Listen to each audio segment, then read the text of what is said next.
Movie 1.5 years అయింది కదండి almost. చాలా డేట్స్ రిక్వైర్మెంట్ ఉంటుంది కదా. సో మీరు హీరోయిన్ గారి డేట్స్ని ఎలా వలేసి తీసుకున్నారు అనేది క్వశ్చన్. కొన్ని వలలు ఎలా ఉంటాయంటే నిజం చెప్పి సరెండర్ అవడంలో వాళ్ళకి వల క్రియేట్ అవుతుందని అలాగే తెలియదు.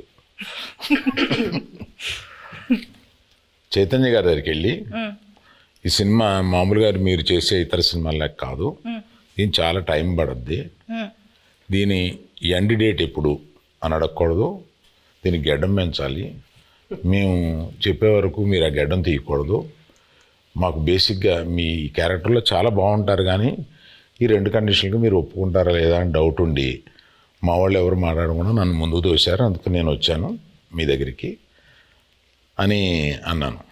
అసలు అరవింద్ గారు ఇంత ఇంట్రెస్ట్గా ఇలాగ అసలు నన్ను ఎండ్ డేట్ కూడా అడగకంటే అసలు చాలా బడ్జెట్ పెట్టుకుని చాలా బాగా తీయాలనుకుంటున్నారు అన్న ఇంప్రెషన్లో పడిపోయాడా నా వల్ల అనేది నాకు అర్థమైంది. వెంటనే వల్ల పడిపోయారు. మరి పల్లవిని వల్ల వేసింది డైరెక్టర్ గారు వాసు గారు. ఓకే.